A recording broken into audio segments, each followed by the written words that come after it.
O ponto é que você estava falando aí, realmente, o mundo já é anarcocapitalista, só que para os ricos. Para os ricos. Porque ele pode escolher, por exemplo, mudar de empresa de segurança e morar na Europa. Ele pode escolher outra empresa de segurança e morar na Costa Rica, que dá também um ambiente muito bom. É mais, em geral, pobre que não consegue se mover, ter essa mobilidade. Entanto, mas é o que eu estou falando para você. Isso está diminuindo, o custo disso está baixando. Né? Houve uma época que para você abrir conta na Suíça, conta na Europa, conta nos Estados Unidos, era impossível. Hoje em dia você vai na internet, você abre uma conta onde você quiser do mundo, quase, né? E pronto, e foge. Então, deixa eu ver se eu entendi. Você entende que dentro de uma sociedade não existe elite e pobres, por exemplo? Não, é lógico que existe. Elite e pobres. Dentro da elite, você acha que a elite não se utiliza do Estado para conseguir benesses do tipo, desde uma isenção fiscal até uma renegociação de dívida? Sim. O Estado é o grande instrumento da elite para roubar dos pobres.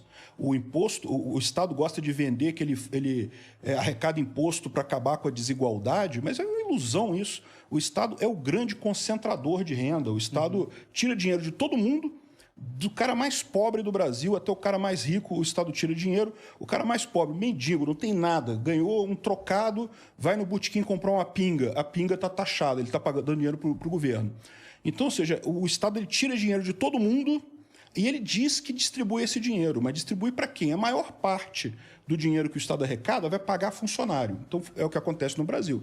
No Brasil, o funcionário público, via de regra, é muito bom. Não estou dizendo que todos ganham muito bem, mas, via de regra, os funcionários públicos ganham bem no Brasil. Ou então, vai contratar empresas que vão fazer obras não sei aonde. Os empresários ligados com o governo, meu amigo, só ganha dinheiro.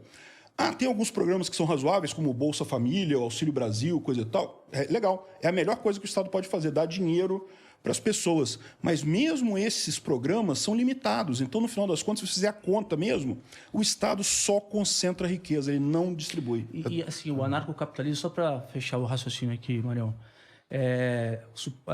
levando em conta que a gente tem 30 milhões de brasileiros passando fome, qual é a perspectiva do anarcocapitalismo em lidar com isso? A visão que a gente tem é a seguinte: se o pobre não tiver que pagar imposto, ele vai estar melhor, porque é o que eu falo. O Estado concentra a riqueza. Então, muito da desigualdade que a gente tem hoje é justamente desses impostos, que, aliás, tendem a ficar até pior agora com essa reforma tributária e coisa e tal, tende a tirar mais dinheiro dos pobres no final das contas e dar de volta acaba não dando no final das contas, acaba sendo muito menos efetivo, né? Então, a visão nossa sempre vai ter desigualdade na sociedade. Isso é inevitável.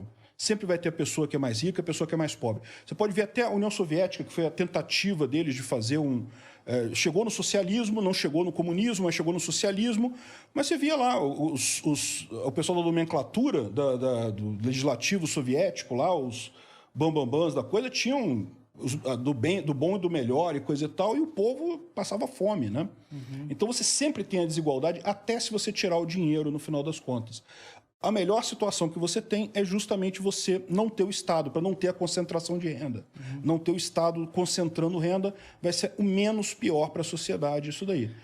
E aí o meu ponto, só para concluir o raciocínio, se a gente tem 30 milhões de pessoas passando fome hoje e se eu considerar essas pessoas como consumistas, a proporção de imposto que essas pessoas dão para o governo é muito distante do que um cara que tem um carro... Um bilionário que tem um carro conversível na garagem, um milionário que tem, sei lá, não sei quantos milhões de patrimônio.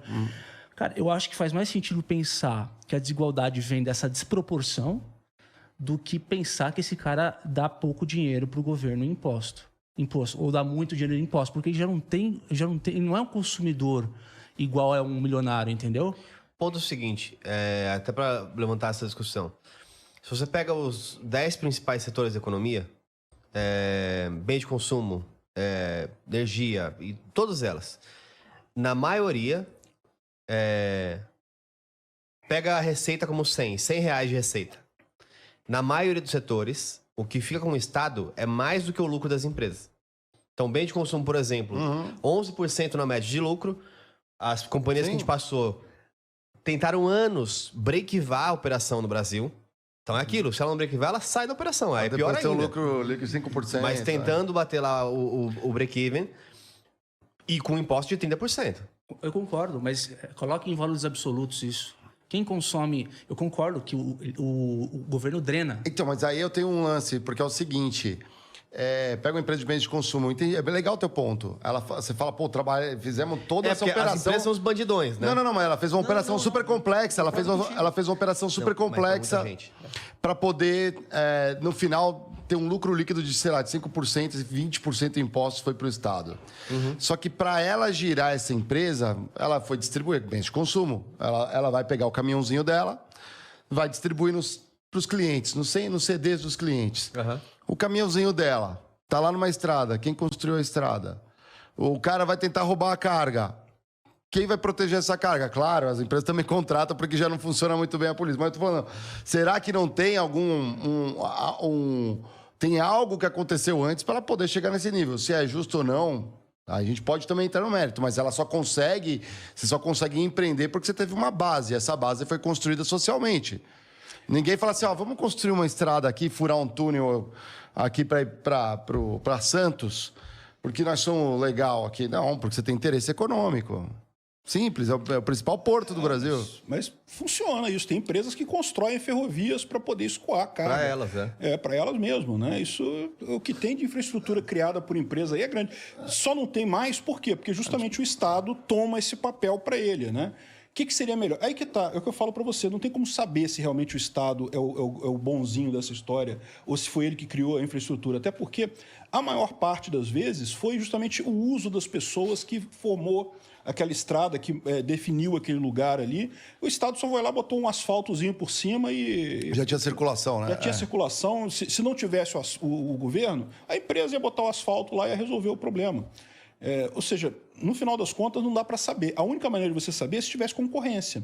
Porque aí a empresa poderia dizer e falar assim, olha só, eu vou contratar o Estado porque realmente é mais barato para mim contratar o Estado para fazer estrada do que eu ir lá e fazer estrada. Enquanto você tem um monopólio, enquanto o Estado fala para você, não, só eu que faço isso daqui e não tem negócio, tem que pagar imposto que eu vou construir para você. Você não tem concorrência, você não tem como saber se isso realmente o valor retornou para a empresa ou não. Não é legal, mas aí não entra na questão do que veio primeiro, o ovo ou a galinha, né? Porque assim, agora que tem a estrada, eu consigo empreender e colocar minha empresa ali, porque eu vou ter uma saída. Antes eu teria que, além da empresa, ter que pensar na estrada para ela. Não sei. O que eu volto pro ponto, talvez, de entender um pouco que talvez o mundo já seja um pouco um capistão. Se você pensar da forma de você ter a liberdade de escolher algumas coisas, e por isso que eu acho que só funciona ainda mais pro rico, mas eu concordo que tá ficando menor essa curva. Eu tenho vários amigos lá do passado que foram cozinheiro, mestre de sei lá qualquer coisa, que foram pra Austrália quando a Austrália começou a precisar de mão de obra. Teve o boom lá na Austrália. Lá no passado talvez não era impossível isso. Hoje em dia, com a informação, o cara pegou, pô, essa vaga paga melhor lá, vou pra lá. Essas são as condições desse estado, é isso que eu vou ter direito, etc., vou pra lá. E trazendo pro dia a dia e o fato que a gente está discutindo a atratividade do país, ou desse estado, mini estado que é o Brasil. Se eu começo a deixar muito travada a situação trabalhista, por exemplo, do tipo, proibido demitir, aconteceu agora na Argentina, tá tendo discussões. Na Venezuela já aconteceu isso. O que acontece é as empresas vão embora. Simples assim. Eu não lembro, você lembra como que era que a gente estava comentando? Que ela era uma operação global, 1% do faturamento estava aqui, no Brasil, e 99% das ações trabalhistas no Brasil. Ela liberava 0 a 5% de margem de lucro. Falou, cara, quer saber? Tchau. Eu não quero nenhum executivo perdendo tempo com essa operação, porque cada dia é um litígio maior. Minha empresa globalmente está sofrendo impactos porque o Brasil tem esse comportamento. E aí o que acontece? A empresa vai embora. É um capistão. Ninguém pode obrigar você a ficar aqui. Sim. Eu não estou falando de limites para você distorcer o mercado, para você viabilizar a relação entre um empregador e a empresa. Eu estou falando de uma classe da elite que, querendo ou não, se utiliza do Estado para garantir os seus interesses econômicos. Exemplo, o Biden recebeu Xi Jinping. Assim, desceu do avião, foi para uma sala e começou a conversar. Cara, você sabe que o jantar exclusivo, sabe quem estava nesse jantar? Tim Cook. Tava lá o CEO do BlackRock, o CEO do Blackstone, a dona da Mastercard. Mas aí é o governo sendo lobista, Então, né? assim, É o governo lobista. Exato, é usar o Estado para atingir interesses econômicos. Assim, não existe esse descolamento. E não existe essa noção, minha opinião, tá? Essa noção de Estado mínimo. Existe um Estado mínimo para quem está na base da pirâmide da sociedade. E para eles, é o Estado máximo, cara. Porque é claramente uma relação ali bem junta para poder usar o Estado para garantir os limites da outra parte, entendeu? Os interesses econômicos. Mas aí, que eu falo, da mesma forma, a informação barata está também minando essas grandes empresas que você tem aí. Elas têm mais dificuldade também de se colocar como única opção, né? Você pode ver, é verdade, você tem grandes empresas que têm produtos bons e que você acaba usando, o Google, né, o YouTube e coisa e tal, são bons produtos que você acaba usando, né? Mas a verdade é, se você quiser, você usa o Rumble, você usa o Odyssey, você usa não sei o que lá. Você streama no Rumble também? Ou não? Eu cheguei a experimentar alguma coisa no Rumble. Funciona bem,